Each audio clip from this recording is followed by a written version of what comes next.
Kapit ka lang sa akin, liputin natin mga bituin.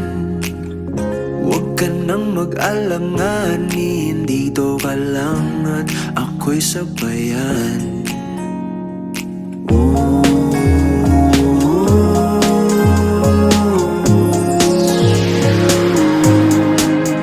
Doon na muna tayo sa sarili nating mundo,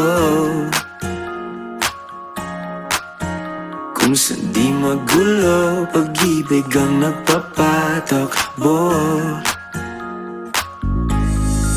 Tayo ay